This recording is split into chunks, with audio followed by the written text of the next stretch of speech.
specializes in sports neurology. So I think that entails seeing concussion and also sometimes peripheral nerve stuff, but mostly neurologic conditions in athletes. I'm trained in that. So is my colleague, Dr. Nicole Reams, and we went through a formal sports neurology fellowship where the bread and butter of it is concussion and traumatic brain injury.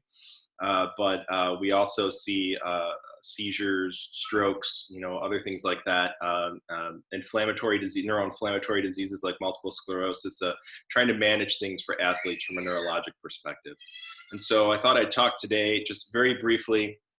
This is at more probably of a resident level than a fellow level, but it's just a nice little reminder to the fellows as well of the common peripheral nerve injuries that you can see in sports. This information actually came from the American Academy of Neurology. We have a continuing education series that is called Continuum. And this was actually an entire book one time. I was super excited when I saw this. It was peripheral nerve injury, but there was a whole half of the review that was pertinent to sports. So I kind of filtered all of that out and tried to put it into a format that would be presentable here on PowerPoint. So what we're going to do is we're going to just briefly give definitions of nerve injury because there are, compression injuries, partial transection, full transection. There's stingers, and also we can start with the shoulder and upper extremity injuries and then go on to talk more about some of the more common lower extremity peripheral nerve injuries. So nerve injury in general, let me get this out of the way here. So it could be acute, usually caused by immediate compressive stretch or kind of laceration forces that are applied to the nerve. There's also subacute or chronic issues that can occur, injury that can occur.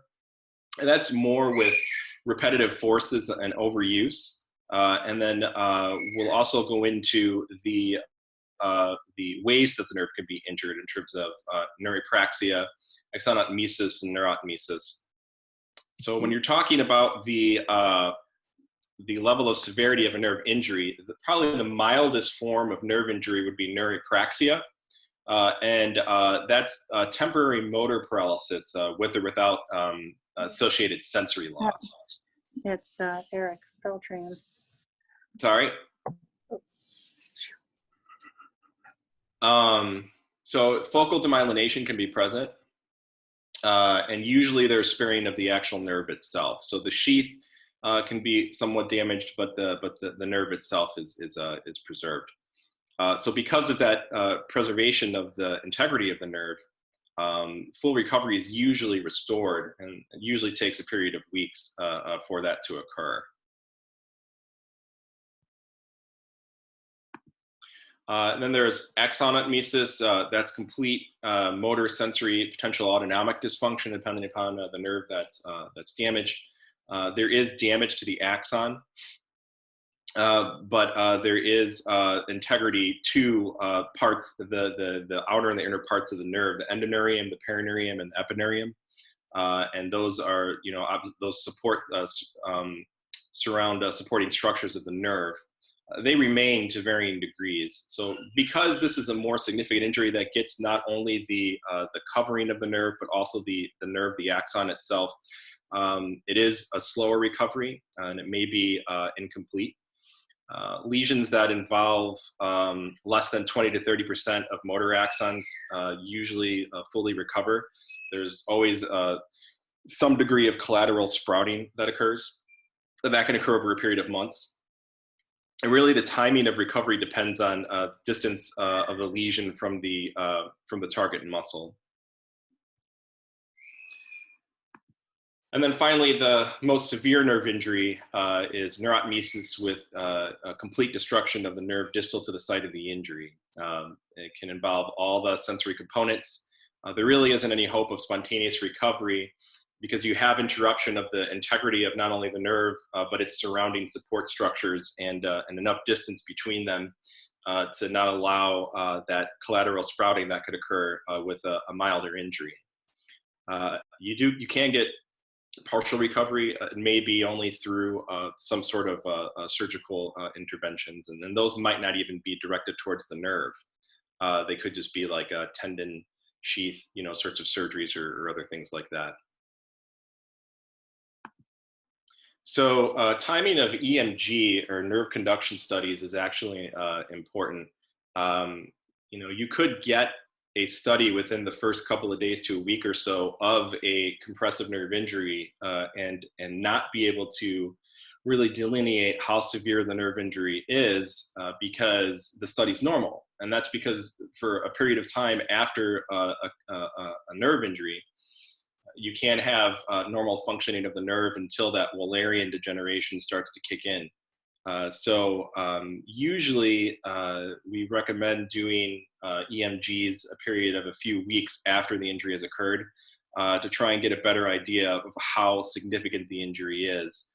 And you should, within 10 to 21 days, 2 to 3 weeks, you should be able to distinguish lesions that are predominantly just demyelinating and just getting that covering of the nerve, or lesions that are more substantial that involve axonal damage or loss. So usually waiting a few weeks to do this testing is beneficial to not get a false negative, and also to help to determine how severe the injury is.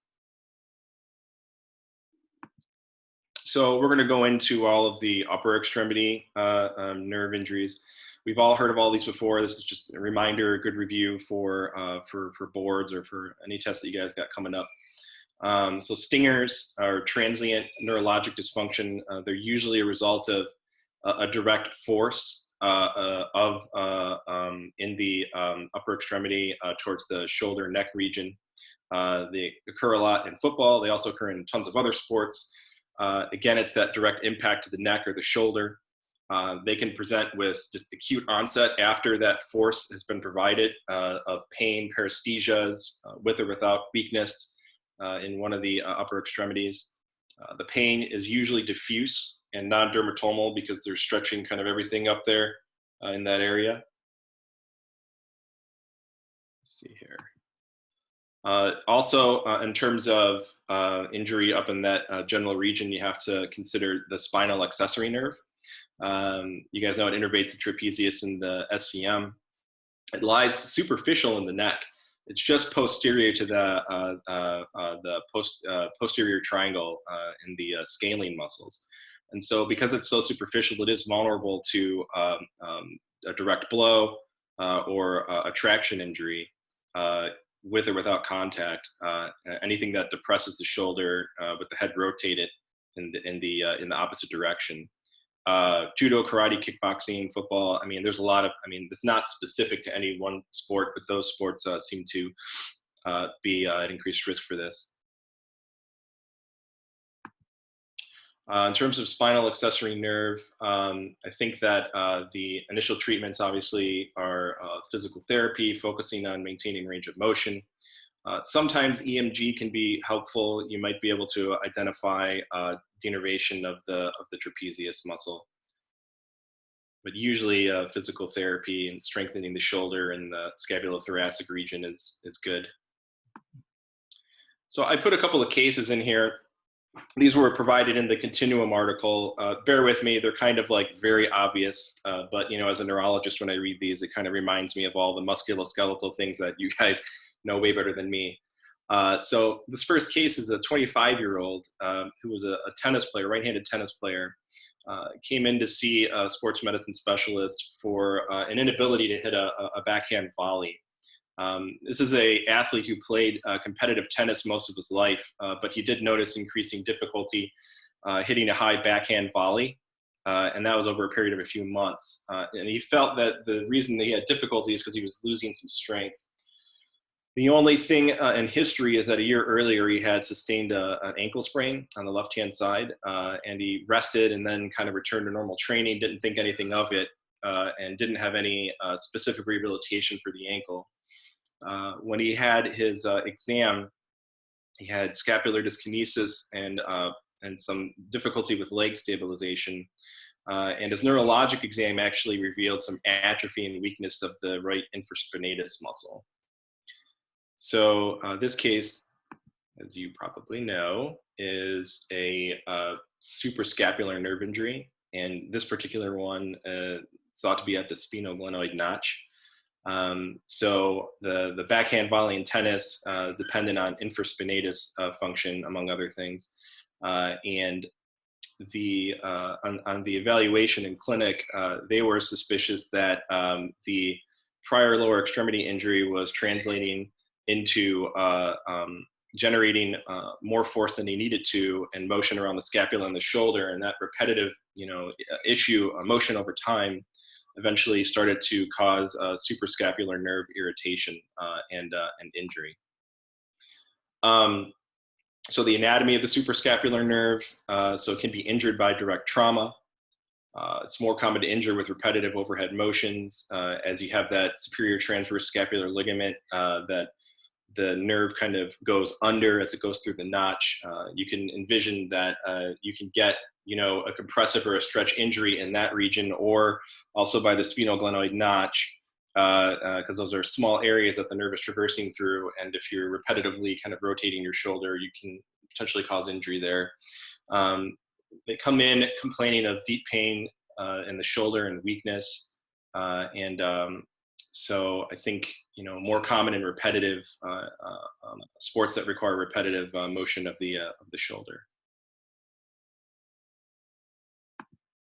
All right, so rest and rehabilitation, making sure that everything is stable, and probably not operative treatment, but in neurology, they go through everything. So I guess there are a couple of operative things you can do for really severe cases, which are working with the transverse scapular ligament or releasing the nerve near the sphenoglenoid ligament.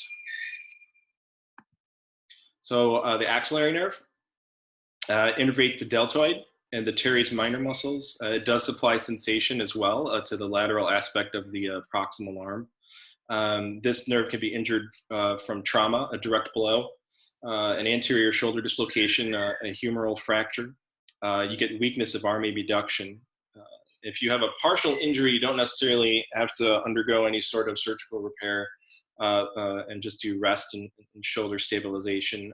But if you have complete injuries, you may need to have some sort of surgical intervention. Who remembers this? This has got to bring back some nightmares for some people. The brachial plexus, don't worry, I'm only talking about one particular nerve, the median nerve, which has a bunch of contributions from a lot of different cervical levels. And median nerve can be compressed in a couple of different areas. There's a pronator syndrome, and you can have nerve entrapment from repetitive use. You always have to remember carpal tunnel as well. But the pronator syndrome is basically entrapment of the median nerve by the two heads of the pronator teres. So all of this stuff is very, very tight in this area. And you can use ultrasound, dynamic ultrasound, to try and help image and locate where the site of the compression is. More common sports to potentially find this would be baseball, weightlifting, archery, kind of racket sports where you're kind of using the pronator. So case 2 was a 17-year-old right-handed male who came in with progressive elbow pain. Had some medial hand numbness, had some decreased ability to grip baseball while pitching. He was a baseball player, a pitcher most of his life. He was playing year-round. He had been doing that for the past 2 years, working hard to try and get a scholarship. He was pitching about more than 80 pitches per game, and he played in different leagues. And many times he didn't have adequate rest. He was only having like 2 or 3 days after pitching a game, and wasn't very good with conditioning and doing strengthening off the field. When he was seen in clinic, his examination revealed some pain at the right cubital tunnel. And he had exacerbation of symptoms following elbow flexion for a prolonged period of time. He had diminished 2-point discrimination on the 5th digit of his right hand. And then he also had some subtle weakness of the flexor profundus. So, all of this put together, slam dunk ulnar nerve etiology. He had a nerve conduction study that revealed slowing across the elbow. The EMG was normal. So they did some ultrasound and revealed that the right ulnar nerve had some swelling at the elbow and subluxation of the nerve with full elbow flexion. And so they were finding on his movement analysis that he wasn't able to use his thoracic torso as well as he should, and that was providing a compensatory valgus stress, which was irritating the nerve at the elbow there. So this picture, he had repetitive stress of the ulnar collateral ligament, and that ultimately caused a stretch injury of the ulnar nerve at the elbow. I love this picture. I love all these pitching pictures because I didn't realize until I started looking, studying this stuff, that the elbow, that the arm went so far back. It almost looks like it's just not even attached to him. It's crazy. But it's just something to keep an eye out for with all the pictures that you guys see. So ulnar nerve could be injured in a couple of different areas. It could be an acute injury from a direct blow to the back of the elbow or something at the wrist. If you have repetitive excessive valgus forces, you can wear away at the nerve in that area and stretch it and cause irritation. Typically it causes numbness and discomfort in the 5th digit and half of the 4th digit. And it could be provoked by elbow flexion. And sometimes it's accompanied by pain in the same distribution and a little bit of loss of grip strength with some of the flexors. So the ulnar nerve can also be injured distally in Guillen's canal. That's more common in wheelchair athletes, cyclists, cross-country skiers, snowmobilers, that sort of thing. I know that the picture down below is probably a collarbone injury, but it was just funny because the guy was like laying there going, So little neurology humor. So now we're going to switch to the lower extremity. So a common one that I see in clinic, sports and non-sports related, is lateral femoral cutaneous nerve injury, neuralgia paresthetica. It's a pure sensory nerve, and it comes from the L2 and L3 nerve roots. And it really goes through a tiny area under the inguinal ligament that can be easily compressed. Blunt trauma in that region, especially in contact or collision sports, can cause you to develop this numbness and this paresthesia over the anterolateral thigh. So important to keep in mind that this is a tight area right there, and any compressive force can potentially injure that sensory nerve. So the fibular nerve, a couple of issues to keep in mind here. It's susceptible to blunt trauma. You can get numbness in the foot, with associated partial or complete foot drop. Many are neuropraxia injuries and recover fairly quickly. And you can have repetitive stress in runners that can induce this sort of injury. The common fibular nerve can be irritated along the fibular neck as the nerve travels through the peroneus longus muscle. And it could also be compressed by a tight fascial band as well. So there's also compartment syndrome with the fibular nerve, and that's pain and paresthesias in the anterior or lateral compartments coming into the foot, and it can be progressively worse with prolonged running.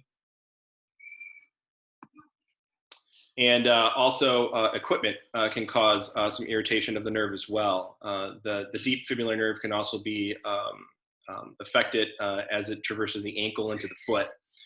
And improperly fitting ski boots, ice skates, inline skates, tight fitting shoes, anything like that can induce this pain and paresthesia. And classically, you can kind of pinpoint it because it will be in that first web space of the foot. And usually, again, these are self-limited neuropraxia injuries, the milder nerve injuries that are corrected with modification of equipment and form. So the tibial nerve, it runs on the medial aspect of the ankle there. I think that's the age-old medical school Tom, Dick, and Harry thing, I believe. So tarsal tunnel syndrome is where you can get pain and paresthesias coming from the medial ankle which can radiate into the foot. It can be worsened with activities, standing, walking, running, pushing off, anything dynamic.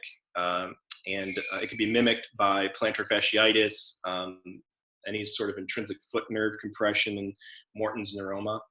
And they listed some treatments there, but you guys know that stuff. So, I know I went through this pretty quick, so I just want to summarize some of the key points for some of the upper extremity and lower extremity nerve injuries that you guys can see, or the more common ones. So nerve injuries don't occur in isolation. They are intertwined with the condition of the athlete. As you guys know, the biomechanics of the sport and the use of equipment and having properly fitting equipment. Sometimes it's the simplest answer, right? Sometimes it's changing the size of the boot.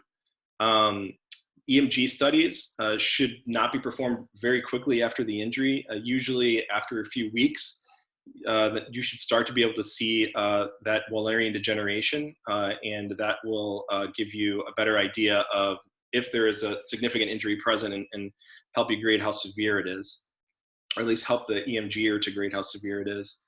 And something to keep in mind is that EMG, if an athlete is saying that they're a little bit weak, but they're like a football player who can still, hold you up with their arms, well-trained, strong athletes, EMG can potentially help detect some subtle signs of motor dysfunction that aren't necessarily apparent through trying to do all that oppositional muscle testing on Mr. Olympic there.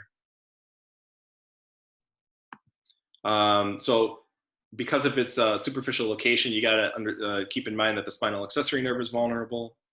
Rehabilitation of the suprascapular nerve should include an analysis of all of the athlete's biomechanics and functional movements. Pronator syndrome is synonymous with median nerve entrapment in the forearm. Again, it can result from repetitive overuse, specifically at the elbow and the forearm.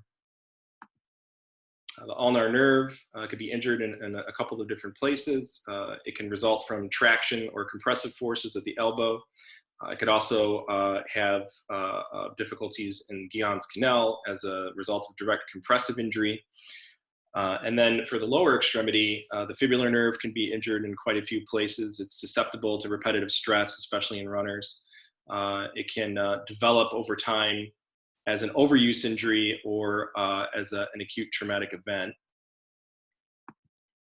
And then again, proper fit and everything for specifically for the deep fibular nerve, and trying to avoid compression of that nerve will help to reduce or eliminate potential for any pain and paresthesias in the foot.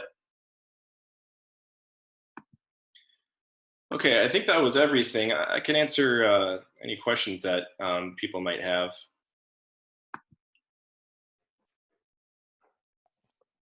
Thanks, Eric. We had a question in clinic the other day. If you have any tricks or pearls as far as differentiating just classic lateral epicondylitis from a radial tunnel syndrome. So, the presentation and the treatments can be the same, but when do you kind of veer more towards the nerve entrapments versus just a classic epicondylitis, or if you have any? So you guys actually have a lot more experience with doing the examination for that. I'll be completely honest with you. I would rely on EMG or nerve conduction testing to try and gather some sort of objective evidence for what exactly is going on in that particular situation. Okay, so, that's yeah. fair. Does anyone else have any questions? It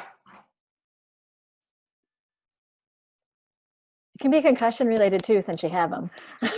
Yeah. You can, anything neurologic related. If you guys have any particular issues you were dealing with currently, or thinking about keeping you up at night,